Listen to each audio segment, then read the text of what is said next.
പ്രിയപ്പെട്ട സുഹൃത്തെ നമസ്കാരം. ജെഡിസ് കറണ്ട് അഫേഴ്സിലേക്ക് സ്വാഗതം. ഇന്ന് ഏപ്രിൽ 7, ലേറ്റസ്റ്റ് കറണ്ട് അഫേഴ്സുമായി ജെഡിസ് കറണ്ട് അഫേഴ്സ്. എക്കാലത്തെയും മികച്ച സ്പ്രിന്റർ എന്ന പേരിൽ അറിയപ്പെടുന്ന ഉസൈൻ സെന്റ് ലിയോ ബോൾട്ട്, ഇദ്ദേഹത്തിന്റെ 100 metre, 200 metre, 4x100 metre relay എന്നിവയിൽ ലോക റെക്കോർഡ് ഉള്ള ഉസൈൻ ബോൾട്ടിന്റെ 22 വർഷം മുമ്പുള്ള ഒരു റെക്കോർഡ് തകർന്നു. 22 വർഷം മുമ്പ്, അതായത് 15 വയസ്സുള്ളപ്പോൾ ഉസൈൻ ബോൾട്ടിന്റെ റെക്കോർഡ് ആയിരുന്നു 400 മീറ്റർ അണ്ടർ 17-ലെ. അണ്ടർ 17-ലെ 400 മീറ്റർ റെക്കോർഡ് തകർത്തിട്ടുള്ളത് നിക്കിക്കോയ് ബ്രാംവെൽ എന്ന ജമൈക്കൻ താരം തന്നെയാണ്. ജമൈക്കൻ താരമായിട്ടുള്ള ഉസൈൻ ബോൾട്ടിന്റെ അണ്ടർ 17 400 മീറ്ററിന്റെ റെക്കോർഡ് ആണ് ജമൈക്കൻ താരമായിട്ടുള്ള നിക്കിക്കോയ് ബ്രാംവെൽ തകർത്തിട്ടുള്ളത്. 47.33 സെക്കൻഡ് കൊണ്ടാണ് 400 മീറ്റർ റെക്കോർഡ് ഉസൈൻ ബോൾട്ട് സ്ഥാപിച്ചത്. നിക്കിക്കോയ് ബ്രാംവെൽ 47.26 സെക്കൻഡ് കൊണ്ട് ആ റെക്കോർഡ് തകർത്തിട്ടുള്ളത്. ജെഡിസ് കറണ്ട് അഫേഴ്സ് ഓരോ ദിവസവും ഏറ്റവും ലേറ്റസ്റ്റ് ആയിട്ടുള്ള കറണ്ട് അഫേഴ്സ് ആണ് നൽകാൻ ശ്രമിക്കുന്നത്. നമുക്ക് ഇന്നത്തെ മറ്റു കറണ്ട് അഫേഴ്സിലേക്ക് പോകാം. കേരള സംസ്ഥാന മനുഷ്യാവകാശ കമ്മീഷൻ ആക്ടിംഗ് ചെയർപേഴ്സണായി ആരാണ് നിയമിതനായത്? കെ ബൈജുനാഥ്.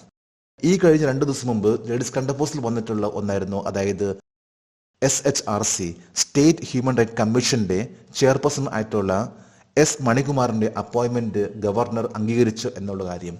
എന്നാൽ ലേറ്റസ്റ്റ് ആയിട്ടുള്ള വാർത്തയാണ്, റിട്ടയർഡ് ചീഫ് ജസ്റ്റിസ് ആയിട്ടുള്ള എസ് മണികുമാർ ആ ഒരു സ്ഥാനം നിരാകരിച്ചു. അതായത് സ്റ്റേറ്റ് ഹ്യൂമൻ റൈറ്റ് കമ്മീഷന്റെ ചെയർപേഴ്സൺ എന്ന സ്ഥാനം അദ്ദേഹം സ്വീകരിക്കുന്നില്ല. അദ്ദേഹത്തിന് പകരമായിട്ട് ഇപ്പോൾ കേരള സ്റ്റേറ്റ് ഹ്യൂമൻ റൈറ്റ് കമ്മീഷനിലെ അംഗമായിട്ടുള്ള കെ ബൈജുനാഥ് അദ്ദേഹത്തെ acting chairperson of the commission ആയിട്ട് നിയമിച്ചു.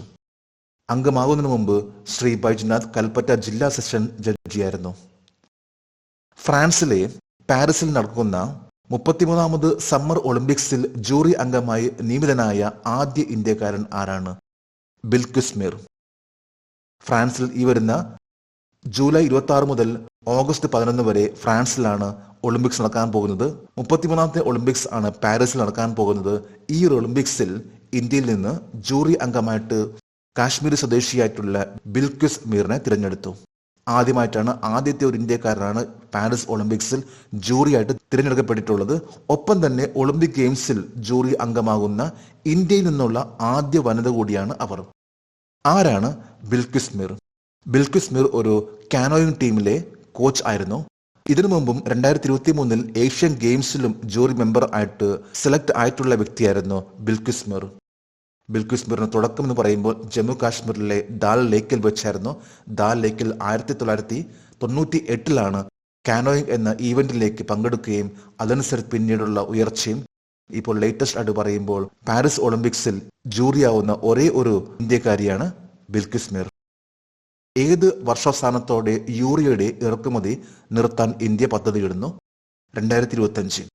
വിതരണവും ഡിമാൻഡും തമ്മിലുള്ള വിടവ് നികത്തുന്നതിനു വേണ്ടി ആഭ്യന്തര ഉൽപാദനത്തിനായുള്ള വൻ മുന്നേറ്റം സഹായിക്കുന്നതിനു വേണ്ടിയും 2025 ഇന്ത്യ യൂറിയ ഇറക്കുമതി ചെയ്യുന്നത് നിർത്തുമെന്ന് രാസവള മന്ത്രി മൻസുഖ് മാണ്ഡവ്യ അറിയിച്ചു. അതായത് ഇപ്പോൾ ഇന്ത്യയിൽ യൂറിയയുടെ പ്രൊഡക്ഷൻ വർദ്ധിച്ചിരിക്കുകയാണ്. ഇന്ന് ഇന്ത്യയിലെ ഏറ്റവും ടോപ്പ് ലെവലിൽ നിൽക്കുന്ന യൂറിയ ഉൽപാദനത്തിൽ നിൽക്കുന്നത് ഇഫ്കോ ആണ്. ഇഫ്കോ എന്നാൽ Indian farmers fertiliser cooperative limited. ഇതാണ് ഇപ്പോൾ ഇന്ത്യയിലെ ഏറ്റവും ടോപ്പ് ലെവലിൽ യൂറിയ പ്രൊഡ്യൂസ് ചെയ്യുന്ന കോപ്പറേറ്റീവ് ലിമിറ്റഡ്. ഇതനുസരിച്ച് ഇപ്പോൾ ഇന്ത്യയിൽ സുലഭമായിട്ട് ലഭിക്കുന്ന ഒന്നായിട്ട് മാറുകയാണ് യൂറിയ. അതുകൊണ്ട് തന്നെ 2025 യൂറിയയുടെ ഇറക്കുമതി നിർത്തലാക്കുമെന്ന് രാസവള മന്ത്രി മൻസുഖ് മാണ്ഡവ്യ അറിയിച്ചിട്ടുള്ളത്. NCDFIയുടെ പുതിയ ചെയർമാനായി തിരഞ്ഞെടുക്കപ്പെട്ടതാരെ? മിനേഷ് ഷാ. NCDFI എന്നാൽ national cooperative dairy federation of India limited. ഇതിന്റെ ആസ്ഥാനമാണ് ഡൽഹി. 1970 NCDFI എന്ന national cooperative dairy federation of India സ്ഥാപിതമായിട്ടുള്ളത്. ഇതിന്റെ പുതിയ ചെയർമാൻ ആയിട്ടാണ് മിനേഷ് ഷായെ തിരഞ്ഞെടുത്തിട്ടുള്ളത്. 1970 സ്ഥാപിതമായിട്ടുള്ള NCDFAI പാലിന്റെയും പാലുൽപ്പന്നങ്ങളുടെയും സ്ഥാപനപരമായിട്ടുള്ള വിൽപ്പന, ജനിതക മെച്ചപ്പെടുത്തൽ, സ്മാർട്ട് ഡയറി സൊല്യൂഷനുകൾ, മറ്റു വികസന പ്രവർത്തനങ്ങൾ എന്നിവയിലേക്ക് ഫോക്കസ് ചെയ്യുന്ന ഒരു കോപ്പറേറ്റീവ് ബോഡിയാണിത്. World economic forum young global leaders community 2024 എത്ര ഇന്ത്യക്കാർ ചേർത്തു? 5 ഇന്ത്യക്കാർ. വേൾഡ് എക്കണോമിക് ഫോറം ഇതിന്റെ ഒരു ഗ്ലോബൽ ലീഡേഴ്സ് കമ്മ്യൂണിറ്റി. ഇതിൽ ഏതാണ്ട് 90 പേരാണ് ഇപ്പോൾ സെലക്ട് ആയിട്ടുള്ളത് 2024. 2024 ഈ 90 പേരിൽ 5 ഇന്ത്യക്കാരൻ ഉൾപ്പെട്ടിട്ടുള്ളത്. അതായത് വേൾഡ് എക്കണോമിക് ഫോറത്തിന്റെ യങ് ഗ്ലോബൽ ലീഡേഴ്സ് 40 വയസ്സിന് താഴെയുള്ള വ്യക്തികളെയാണ് ഇത്തരത്തിലുള്ള ഒരു യങ് ലീഡേഴ്സിലേക്ക് തിരഞ്ഞെടുക്കുന്നത്. ഇതിൽ ഇന്ത്യയിലെ വളരെ പ്രമുഖ വ്യക്തിയായിട്ടുള്ള പ്രിയ അഗർവാൾ ഹേബാർ, ഇവർ വേദാന്ത ലിമിറ്റഡിന്റെ നോൺ എക്സിക്യൂട്ടീവ് ഡയറക്ടറും അതുപോലെ തന്നെ RPSG ഗ്രൂപ്പിന്റെ വൈസ് ചെയർമാൻ ആയിട്ടുള്ള ശാശ്വത് ഗോയങ്കിയും ഉൾപ്പെടുന്നു. വിവിധ മേഖലയിൽ നിന്നുള്ള വ്യക്തികളാണ് ഈ ഗ്രൂപ്പിൽ ഉൾപ്പെട്ടിട്ടുള്ളത്. ലീഡർഷിപ്പിന്റെ വളരെ പ്രധാനപ്പെട്ട റോൾ വഹിക്കുന്ന വ്യക്തികളെയാണ് ഇത്തരത്തിലുള്ള ഒരു യങ് ഗ്ലോബൽ ലീഡേഴ്സ് കമ്മ്യൂണിറ്റിയിലേക്ക് സെലക്ട് ആയിട്ടുള്ളത്. 2024 ഏപ്രിൽ 6 ജപ്പാനിലെ കാശുവിൽ നടന്ന ITF വനിതാ ടെന്നീസ് ടൂർണമെന്റിന്റെ ഡബിൾസ് ഫൈനലിൽ വിജയിച്ചത് ആരാണ്? അനിത റൈനയും ചിയ സി സാവോയും. 31 വയസ്സുള്ള അനിത റൈന ഒരു ഇന്ത്യൻ പ്രൊഫഷണൽ കളിക്കാരിയാണ്. 2018 മുതൽ അവർ സ്ഥിരമായിട്ട് സിംഗിൾസ് ഡബിൾസിൽ ഇന്ത്യയിലെ 1-ാം നമ്പർ താരമാണ്. അനിത റൈനയും ചിയ സി സാവോയുമാണ് ജപ്പാനിലെ കാശുവിൽ നടന്നിട്ടുള്ള $40,000 ITF വനിതാ ടെന്നീസ് ടൂർണമെന്റിൽ ഡബിൾസിൽ വിജയിച്ചിട്ടുള്ളത്. ഇവർ മഡ്ലിൻ ബ്രൂക്സ്, യൂഡിസ് വോങ് ചോ എന്നീ ജോഡികളെ പരാജയപ്പെടുത്തിക്കൊണ്ടാണ് ഏപ്രിൽ 6 ജപ്പാനിൽ വെച്ച് നടന്നിട്ടുള്ള ITF വനിതാ ടെന്നീസ് ടൂർണമെന്റിൽ വിജയിച്ചിട്ടുള്ളത്. ആരാണ് സ്ലോവാക്യയുടെ പുതിയ പ്രസിഡന്റ് ആകാൻ പോകുന്നത്? Peter Pellegrini. പാർലമെന്റ് സ്പീക്കർ ആയിരുന്ന പീറ്റർ പെല്ലഗ്രിനി ഈയിടത്ത് നടന്നിട്ടുള്ള പ്രസിഡന്റ് ഇലക്ഷനിൽ വിജയിക്കുകയും 53.85% വോട്ട് നേടിക്കൊണ്ട് സ്ലോവാക്യ എന്ന രാജ്യത്തിന്റെ പുതിയ പ്രസിഡന്റ് ആകാൻ പോവുകയാണ്. ഇദ്ദേഹത്തിന്റെ എതിർ സ്ഥാനാർത്ഥിയായിരുന്നു ഇവാൻ കോർക്ക്. 46.14% വോട്ട് ആണ് നേടിയിട്ടുള്ളത്. സ്ലോവാക്യ ഒരു മധ്യ യൂറോപ്പിലെ ഒരു രാജ്യമാണ്. ഈ ഒരു രാജ്യത്തിന്റെ തലസ്ഥാനമാണ് ബ്രാറ്റിസ്ലോവ. ഇവിടുത്തെ ഒഫീഷ്യൽ ലാംഗ്വേജ് ആണ് സ്ലോവാക്ക്. ഇന്നലെ ഏപ്രിൽ 6 ഇന്നലത്തെ കറണ്ട് അഫയേഴ്സിലെ ഒരു ചോദ്യമാണ്, മച്ചിലിപട്ടണം തുറമുഖം ഏത് സംസ്ഥാനത്താണ്? ഇതിന്റെ ഉത്തരം ആന്ധ്രാപ്രദേശ്. ആന്ധ്രാപ്രദേശിലാണ് മച്ചിലിപട്ടണം എന്ന തുറമുഖം. ജേഡിസ് കറണ്ട് അഫയേഴ്സിന്റെ ഇന്നലത്തെ ഈ ചോദ്യത്തിന് മറുപടി നൽകിയിട്ടുള്ള ഓരോരുത്തർക്കും ജേഡിസ് കറണ്ട് അഫയേഴ്സിന്റെ ആശംസകൾ. നമുക്ക് ഇന്നത്തെ കറണ്ട് അഫയേഴ്സ് ഒന്നുകൂടി റിവൈസ് ചെയ്യാം. കേരള സംസ്ഥാന മനുഷ്യാവകാശ കമ്മീഷന്റെ ആക്ടിംഗ് ചെയർപേഴ്സണായി ആരാണ് നിയമിതനായത്?